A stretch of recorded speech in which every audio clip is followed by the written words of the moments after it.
Good evening and welcome to the St. Joseph County Public Library. I'm Deb Fuda, the library's executive director, and we are thrilled to have you here and in the other room and upstairs tonight. One reason libraries exist is to help tell the stories in their community. Mayor Pete's story is very much his own, but it's also the story of South Bend, a South Bend that's rebuilding and remaking itself. Pete is also starting a national conversation based, at least in part, on his years here. These are conversations we need to have as a country. And in this case, the shortest way home is really the beginning of the story, and we hope it's the beginning of Pete's journey. We'll bring on Mayor Pete in a moment. You know he's here. But at first, I want to introduce you to Kathy Burnett from the Brainlair Bookstore, our partner for tonight.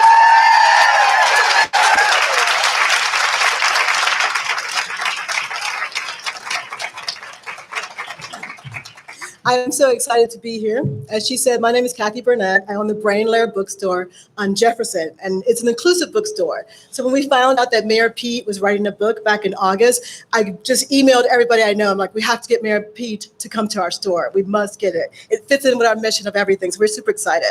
But enough about me. Let's talk about Mayor Pete. I'm actually up here to introduce him. And I thought, I could tell you about his life, but you have the book, so you should read that. Instead, I'm going to go a different way.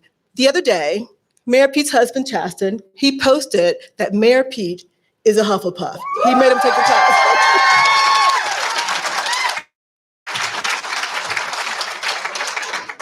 I was shocked because I'm a Slytherin and I think all the good people are Slytherin. But also, I think Mayor Pete is actually a Ravenclaw. So I decided to look back over his history and see if it comes up Ravenclaw or Hufflepuff. Let's see.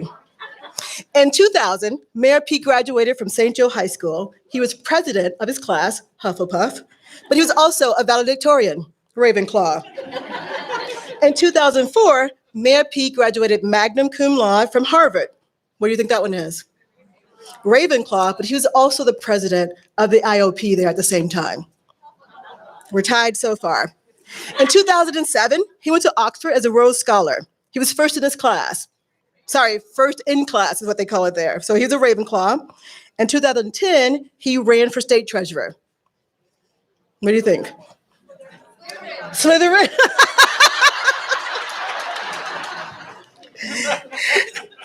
Well, he didn't win, but 1 year later, he ran for mayor and he was elected. What is that one? He's definitely a Hufflepuff on that one. In 2003, he got mayor of the year. In 2014, he went to Afghanistan. And in 2014, he also got a second term as our mayor.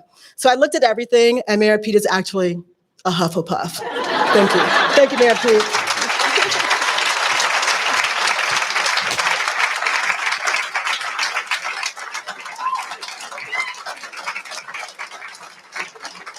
Wow. Good evening.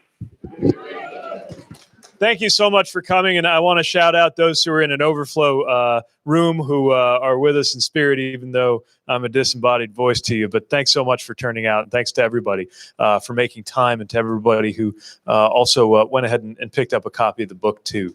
So glad also to be introduced by the Brainlair Bookstore. Hopefully you've had a chance to see it. It's a really special place, and we're glad that you're there.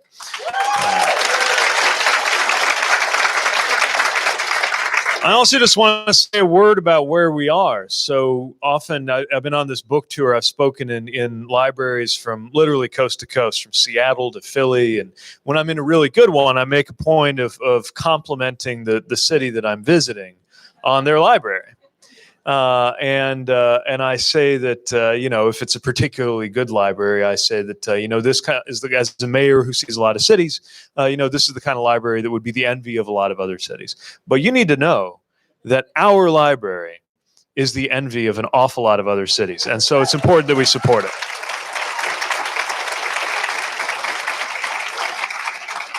There are big plans, big changes. I'll let Deb lead the way on sharing that down the line. But we're really excited for what we can do as a community coming together to support great public libraries for everybody in this county and in this region. And so I'm thrilled to be part of that tradition by speaking with you. I think probably the best thing for me to do is maybe share just 2 or 3 passages from the book, just to give you a sense of the story I was trying to tell and the style that I was trying to tell it in. Because I feel strange talking about a book, having written the book, and I could just turn to a page in the book and you'd get a sense of what's in the book. But then we'll leave plenty of time for questions and interaction so that we can do that. And if there's anything that you'd like to know about, either you read the book and you want to know about something that's in there or something that isn't in there, or the process, or I suppose anything else would be fair game too. So I'll look forward to that as much as time allows. But let me just start by talking a little bit about the first chapter. It was one of the chapters I most enjoyed writing, because it was a chance to learn about South Bend. So if you've read it, you know a lot of the most interesting parts of that chapter take place before I was born, and was able to gather some interviews with local residents who were kind enough to make time for this and learn a little bit about phenomena like the blizzard of '78, and the way that was the topic of conversation even in the early '80s when my parents got here. I also had a bit of a reflection on what it means to belong to the generation that I belong to. And so I thought I'd just share that as well. To be born in 1982 is to be just old enough to remember the Soviet Union, and to have its fall be the first seismic geopolitical event of your lifetime. I remember the kid who dominated second grade show and tell with a little chunk of the Berlin Wall, gray and rough on one side, but smooth and painted on the other, a trophy from his father's business trip to Europe. And then there was Miss Martin, repeatedly explaining to us why our maps and globes with Union of Soviet Socialist Republics spread in impossibly stretched letters across the Siberian tundra were now obsolete. Coming into the world in the early 1980s puts you in that senior segment of the millennial generation that still remembers life before the smartphone. Today, I couldn't tell you the number of the phone on my own desk. This is true. That's why when it rings, I never pick it up. But I still know my friend Joe's number from the 6th grade because I would punch it daily after school on a phone we had not yet learned to call a landline. If I dial that number even today, one of his parents will still pick up. I'm young enough that I don't always use a TV set to watch television, but old enough that you might catch me using the phrase flat screen TV, as if they sell any other kind. Only now can I make sense of the way my grandparents' generation used to talk of color TV, long past the time when you could find a black and white TV for sale anywhere in America. So the book is a very personal one. A big part of it is a love story. Part of it, of course, is a love story about my relationship with South Bend. But the feedback that has come to me from most people is that the favorite part of the book for them, the love story they enjoyed most, is the chapter that's about Chasten, my husband, who's back there somewhere, by the way, and he's the one who outed me as a Hufflepuff. There he is.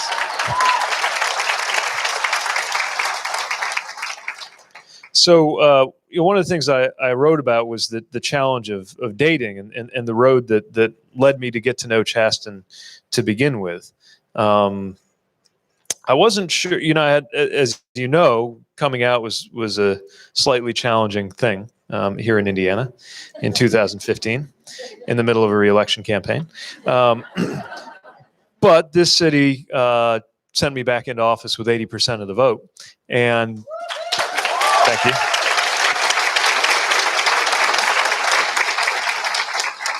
So when people say things about Indiana that make me think they're painting us with a broad brush, I always point that out as a way to remind people that actually this was a community that decided to judge me based on the job that I was doing for them. But what was almost as hard as coming out was the matter of figuring out how to date as a mayor.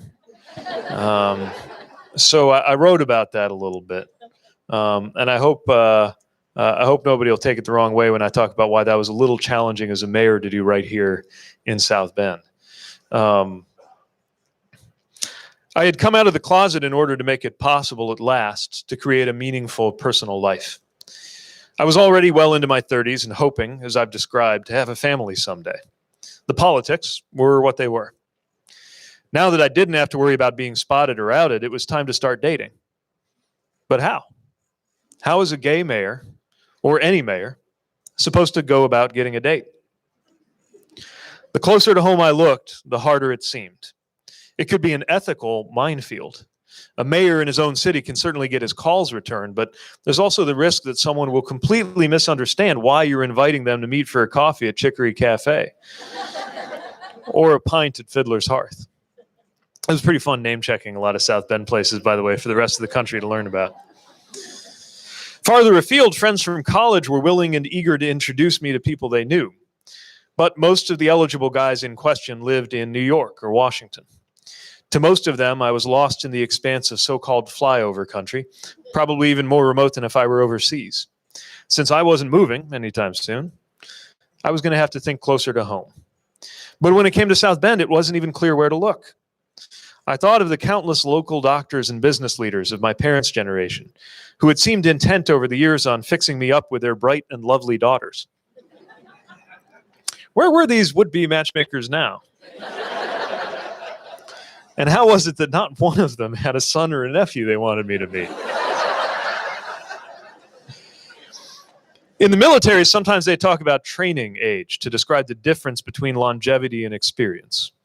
For example, if you were a 40-year-old major trained in field artillery and then switched to intelligence, you might have the same training age as a private first class 20 years your junior when it came to a specific skill like cryptography. That's how I felt about dating and romance. I was in my 30s, but my training age, so to speak, was practically zero.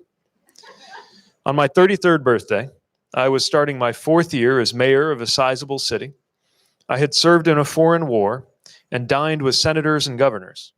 I had seen Red Square and the Great Pyramids of Giza, knew how to order a sandwich in 7 languages, and was the owner of a large historic home on the St. Joseph River. But I had absolutely no idea what it was like to be in love. As you know, that story has a very, very happy ending. And one of the things I really enjoyed writing about and also sharing as we travel the country is the way that the community has embraced Chasten, and the way that our marriage has helped me to, I think, become a better mayor and also relate to the rest of the community better than before. Just before we go into conversation, let me end with a bit that's a little bit political. Not in, I think, so much a partisan way, in that I tried to end the book by talking about what I think we can learn from South Bend, what I think the rest of the country needs to learn by looking at South Bend. And I think in some ways, the whole story of this city, especially the story of the city in this decade and the way we came back after everything we were up against, really has to do with the fact that when something bad happens, when your community gets torn down, that you face that loss and then make sure that what comes next is even better than what we have before. And the reason I think it's so important is I'm afraid that what we're being offered now in our political process, there's a lot of promises that the way to respond to change is just to stop it and turn back. And I think that's a promise that can't be kept. I think the promise is attractive because people may not see any other way. But that's the reason they need to hear about South Bend. Because even though we've got our share of problems and always will have challenges, we demonstrate what can happen when you don't look back, when you begin to acknowledge change, embrace change, and then figure out how to master change and make it work for us. So I have a little bit of a meditation on that toward the end of the book that I just want to share, and hopefully it rings true to an audience here. When you think about our city.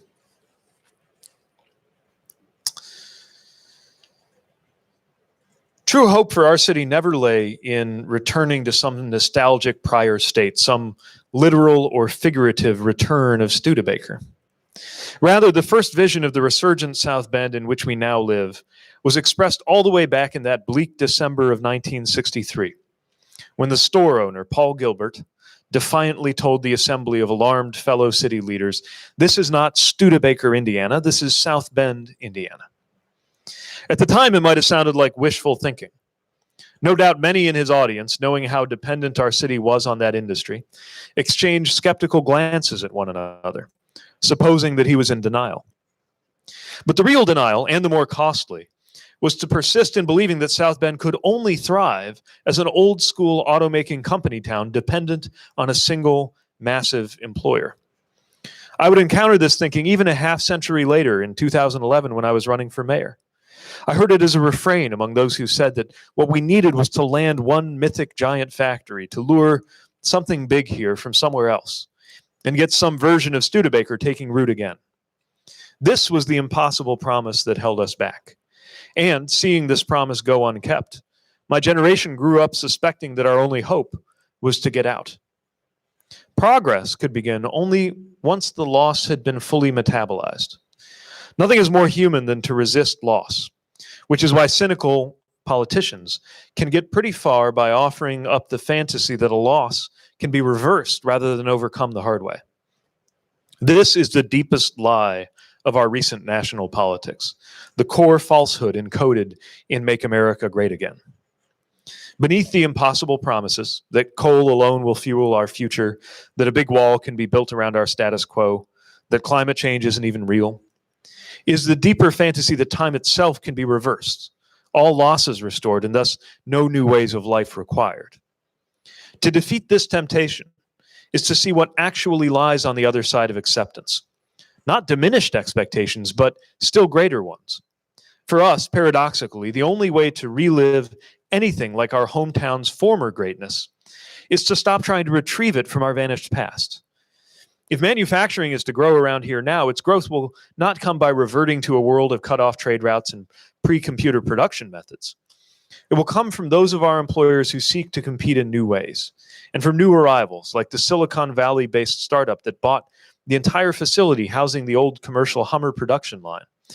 Backed by investment from China, the company's making partially automated electric vehicles using local union labor. Enterprises like this take globalization and automation as their point of departure and work through these forces rather than against them.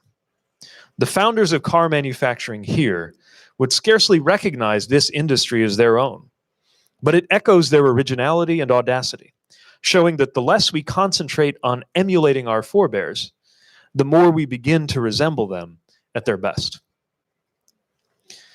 So, again, I want to thank you for letting me tell this community's story. It's your story as much as it is mine. It's personal in many ways, but it's shared in so many ways too. And I think South Bend is absolutely a main character in this book. It's a joy sharing this with others. I hope that our community will never be misunderstood again once everybody gets a copy around the country and reads it. And it's been a great joy spending time getting to know how the different stories in there have resonated with you too. So with that, I'm going to end the monologue, and I believe we have some questions lined up that I'm looking forward to hearing. Somebody's got that figured out. Oh, Deb's got it. Okay.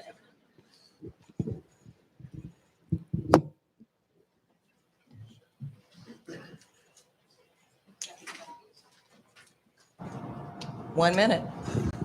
Kathy's coming too. We're going to tag team this. All right. All right. The first one we have for you, we had people from the community submit questions. Oh, so okay. those have been done ahead of time tonight. Mayor Pete, you've always been very approachable, down to earth, and easy to talk to. If you decide to pursue the White House, and I hope you do, whoever said this, and seek to become our president, how do you see yourself, your husband, and your dog transitioning to a role where you are not as likely to be accessible to the general public? In other words, how do you find the middle ground so you can continue to be open and listening to people who choose you? It's a great question because we're actually reasoning through it right now. I mean, as you know, mayor is a very intimate job, right? You expect, it's one of the reasons why we set up Mayor's Night Out. I don't know how many of you have had a chance to go to that, where we'll just set up a card table at a school or a neighborhood center, and I make all the department heads come to, and we just do one-on-one appointments with as many people as want to see me individually, a few minutes at a time. Sometimes we'll do 20 or 30 meetings that way. And it's not like I think we're going to resolve most issues that way, right? 311 has handled 850,000 calls since we set it up. And so they can do more in a week than I've done in my entire career through these one-on-one interactions. But those one-on-one interactions are really important because it's how you understand what's happening in the community. And part of what I'm trying to do nationally is try to get the same reality-based and on-the-ground politics that I'm accountable for here to translate up to the national level that's increasingly divorced from reality, and where sometimes you feel like the people making decisions must not be anywhere near their consequences. I mean, one thing about a mayor is you're by definition, you're a resident, right? So we eat what we cook, and we love being out in the community. And you know, when Chasten goes to Target, that's partly his kind of weekly restorative practice, and I'm not even invited. But it's also not a bad thing that it's kind of a weekly feedback session, because people will find him and let him know what they think about things, usually in an encouraging way. And same thing for me. So I think actually technology can help in this way as we go to a more visible level, because through social media, I know there's a lot of bad things that come with social media, but one good thing is ordinary people can get the attention of very visible people. And so I think that if you tune into it in the right way, not the negativity of it, but just the immediacy of it, I think that tethers you. The other thing we're trying to do is just continue. I mean, I can't even begin to tell you how preposterously different, even as a candidate, life or a potential candidate, that's the technical term,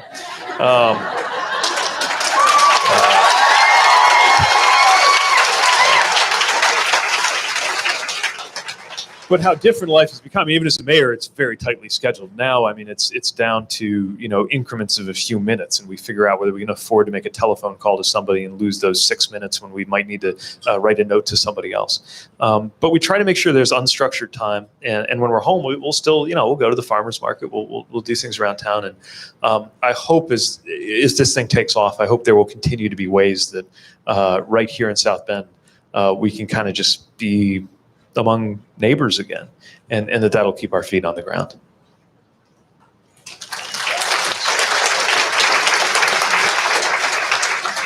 What inspired you to write this book, and how has it changed you for the better?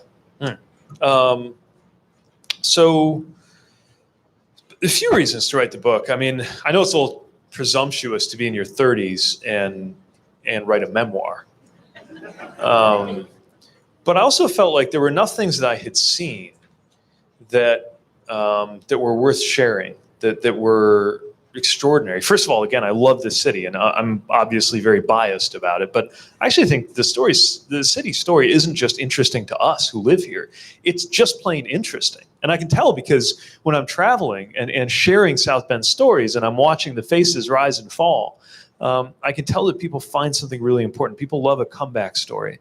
And, you know, a lot of people who aren't from here either assume a lot of things about the so-called Rust Belt that are uncharitable, or they know that Notre Dame's here, and so they assume we must be a tidy, wealthy, white, homogenous, typical college town, right? When actually so much of what makes us interesting is that we are not wealthy nor homogenous, and that's part of South Bend's story too. So I wanted to share that. And you know, we've all had moments where we think, if I ever write a book, I'm going to put you in it. There were some characters I wanted to bring to life too. I didn't know that this would be arriving at this moment, because it takes a long time to generate one of these. At least it took me a long time. I started thinking about this in a serious way during the deployment in 2014. I had a little more time to think than I do as mayor. There's a lot of hurry up and wait in the military. And so I started taking notes and thinking about some of the stories, even during the deployment itself. I got a whole chapter on it in the book that would be interesting and worth writing about. And then it was a good 2-3 years before we actually got to being able to bring the book out. So I didn't know we'd be in this position. But hopefully that's one reason why it's not like the campaign books. And a little bit different than the others. Not that there's anything wrong with any of the others, but the best advice I got in the writing process was write a good book that you would want to read, that you think is worth something on a literary basis. And then if you maybe said something that would get you in trouble with your city council, or something that politically might need to be toned down a little bit, go back afterwards and think about if there's anything you need to tweak. But sit down and just write a good book. And that's what I set out to do. And hopefully it did make me better. I mean, first of all, it made me better because I learned a lot writing the book. And partly because when you try to tell your story, I mean, all of us have such complex and overlapping threads to our personal stories that just that exercise of trying to make it all fit together gives you, I think, the ability to see patterns you wouldn't have noticed either, and begin to see what those different threads in your life have in common, and how it just might add up to a story that has a theme.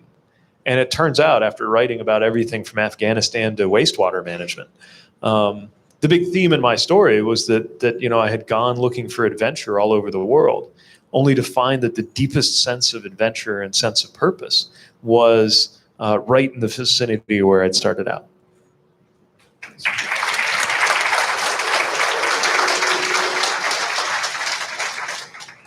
This next one goes a little bit to your time in Afghanistan, and it asks, can you share anything you wrote in your just in case letter when you deployed, or is that something that you'd rather keep unsaid and unread?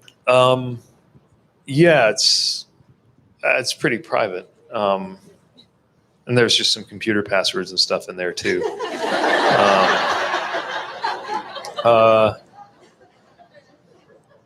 I'm going to try not to be too emotional here, because one of the things that was on my mind and that I would have wanted my loved ones to know if I didn't make it back was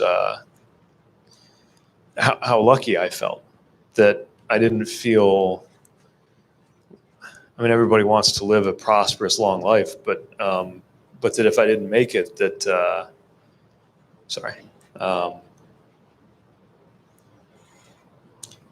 I wouldn't feel like I'd been cheated.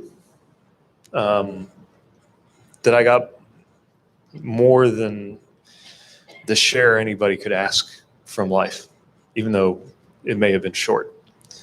But it's a funny thing to think about, because most of what have turned out to be the most meaningful experiences in my life have come since I got back. Falling in love, getting married. Just so obviously I'm very glad that letter is right in the envelope where I left it.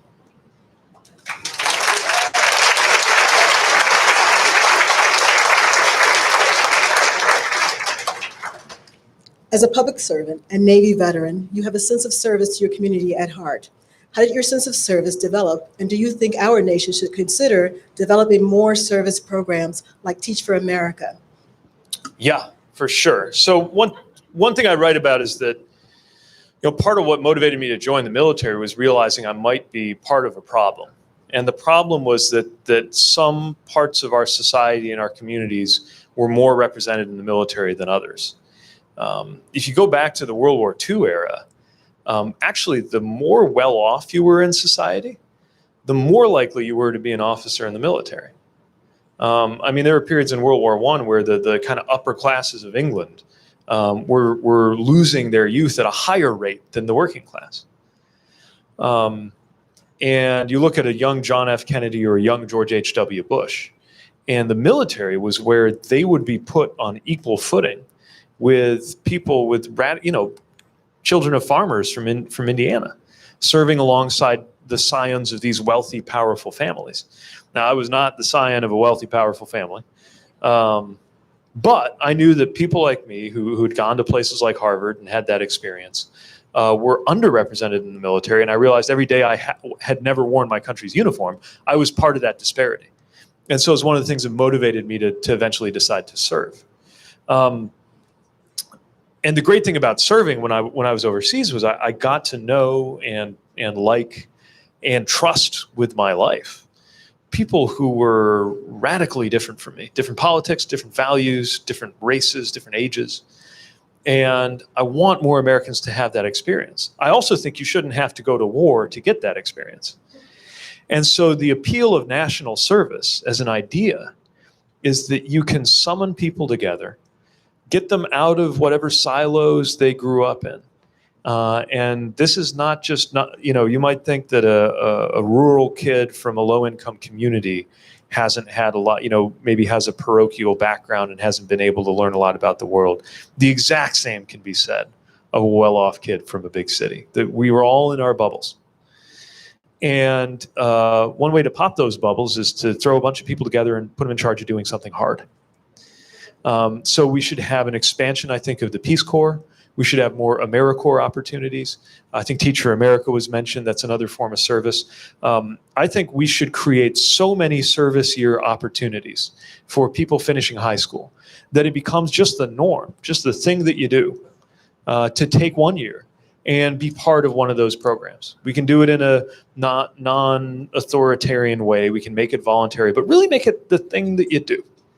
A thing that your college admissions essay would be expected to discuss if you're going to college. And if you're going to the workforce, the thing that the first question your employer would ask. It'd also be just a nice way to have something in common with each other. So it would require some funding to do it, but I think it could also pay off because, the people enlisted to do, well, like here in South Bend, I don't know if this is well known. We've got a group of AmeriCorps volunteers now helping weatherize homes and make them more energy efficient. And also make the families, often seniors or low-income families living in those homes, better off financially too. I mean, the work is waiting to be done. Why not thicken the bonds of our national social fabric while we're in the course of doing that work? So I'm a big fan of that. And you'll hear me talking about it in my potential national candidacy.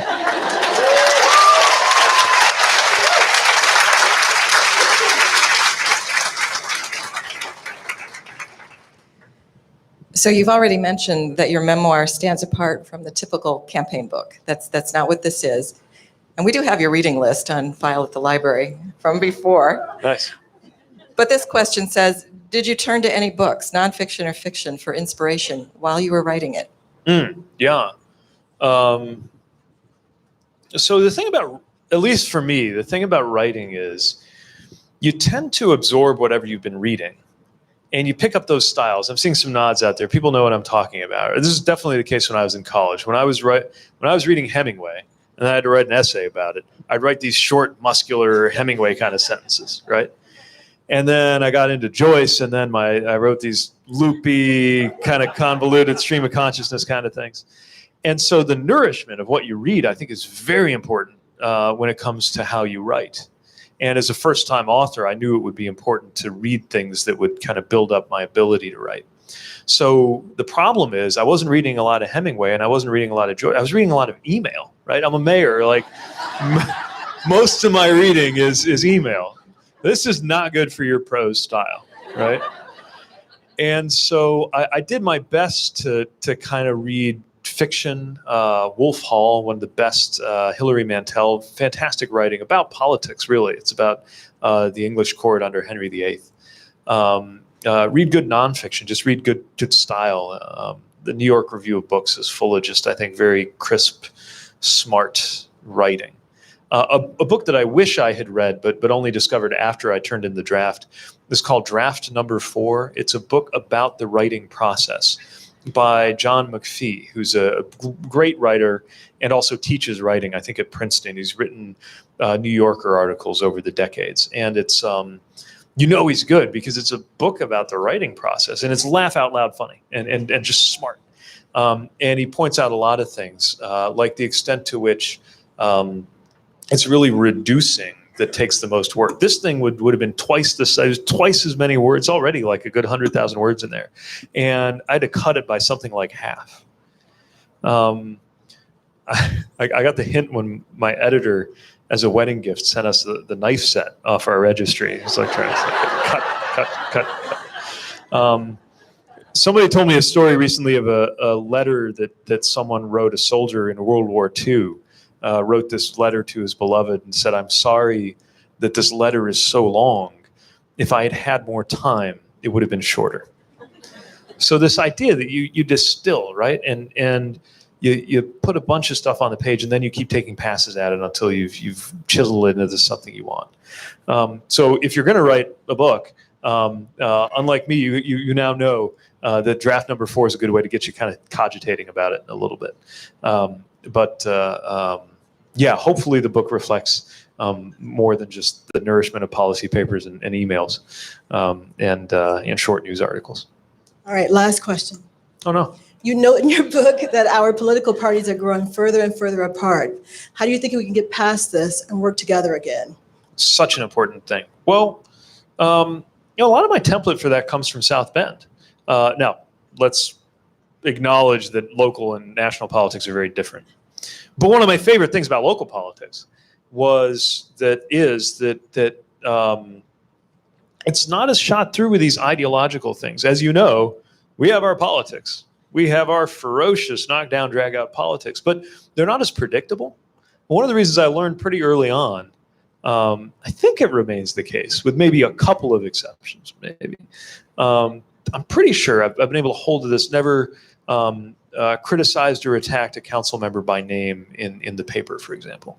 Not because I didn't occasionally want to, but because the same person who was driving me nuts on this issue turned out to be the person whose help made all the difference in getting the job done with and meeting our priorities on that issue.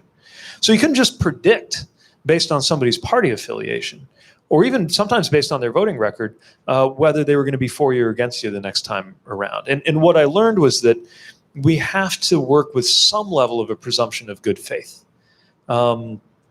Even when you suspect somebody might not be working in good faith with you, I find, at risk of sounding naive, that it pays off most of the time to treat others as though they were acting in good faith, to assume that they are and behave accordingly, and watch if they don't behave accordingly. And I'm sure, I mean, I don't want to put myself on a pedestal. I'm sure I benefited from the same kind of treatment, that somebody who might have had every reason not to trust me at all had just went ahead and gave me the benefit of the doubt that at least I believed what I was saying and I meant what I said. And even if in the first instance they were doing that as a polite fiction because they didn't trust me, we formed the habit, like muscle memory, of working in good faith until the good faith really arrived. And I do believe that there are ways to do this in national politics too. I think there have to be. You know, we've slipped into this mode where we think how you voted makes you a good person or a bad person. And, you know, we're all kind of good and kind of bad. We've all done good things and bad things. Just ask somebody who loves you. Right? We know it. We can build people up and we can hurt people. We all have that in us.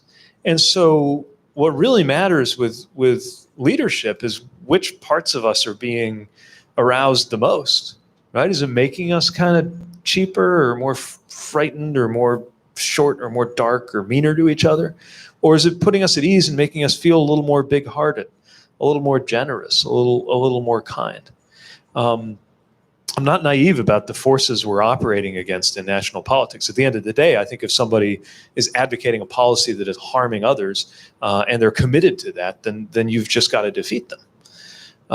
But I believe that as we enter into that public space, especially for folks in my party who aren't sure whether it's a good idea to say what we believe, you're better off just doing that. Because the other thing I noticed is, you know, I pride myself on working well with independents and Republicans here in South Bend and in the state. I'm on my third Republican governor, and I've found ways to work well with each of them, some more than others. There's a chapter on that too. But when we were able to work together, and locally too, it was never by pretending to be something I was not. I don't think I've ever earned the respect of a conservative by pretending to be more conservative than I am. I think what happens is we see each other, we understand that our values are different, but we recognize in one another that trait of being motivated by values. And if you can at least respect that, then you can hunt for the areas of common ground and get something done. And I honestly believe that could be done more in our national politics. But first, we just got to talk to each other. It's why, you know, not everybody in my party agreed this was a good idea, but I went on Fox News on Sunday because I thought there's a bunch of people out there. And it was a pretty tough round of questions, but there was a bunch of people there who will never hear the message otherwise. And, you know, it feels good to talk to people who agree, but it's really important to find the people who don't. And at the very least, let them know why we're for the things we're for. So if nothing else, I hope this 2020 process will allow people on all sides of the spectrum to find the courage of their convictions and be rewarded, even rewarded from those who disagree, for speaking with conviction rather than allowing it all to collapse into politics.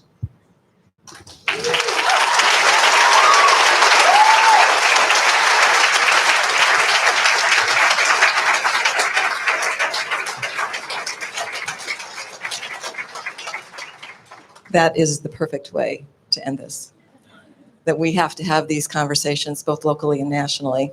I know that we'd love to talk to you the whole evening, but you have a plane to get on, Okay. as I understand it. So do you have any last words that you want to say to the folks here? We've got more than 500 people in the library tonight. Oh my goodness. Yeah. Wow. We think it's fabulous. So we know you've got to go, but Wow. it's your stage. Well, first of all, thank you. Thank you to this city for giving me the chance to serve, for giving me the story to tell. This is not, by the way, for what it's worth, how I pictured my 8th year as mayor would be going. But it's going that way because this community did amazing things. And as the kind of cheerleader or conductor, choose your metaphor, but as somebody who's played a certain part in that, I know I'm riding those wave tops. Thank you for sharing me. I promise you that we are doing everything to make sure this community is well served by a full service mayor, even while I'm trying to be a full service exploratory candidate and a full service husband and a lot of other things. But I know there's, I know that's asking something of the community. And so I don't ask that lightly, and I'm thankful for that.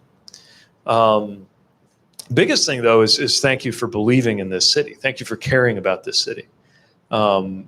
Everything that makes a mayor look good in a city works because there are people who find meaning and identity in the life of this community. And I'm using city broadly. If you're in Granger, I don't care, I'm claiming you. You can be in Niles. I'm still, our community, our area, our region, our the life of this place that we share. It's because there's this kind of, I might even call it patriotism, a kind of local patriot who really believes in making this place better. And when you see something wrong, takes that not as an occasion to gripe, but as an occasion to get to work. And I'm mindful of that. And so I'm thankful for that. And I'll keep telling that story for as long as I got a microphone to do it. And let me end where I began, because I don't want to miss the opportunity while we're in a place like this. Books matter, literature matters. In my view, literature, frankly, especially fiction, provides the playbook for how to make our politics more gentle.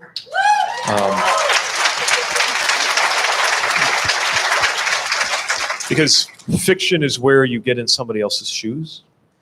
And therefore, libraries matter. Therefore, support your local library. Good night.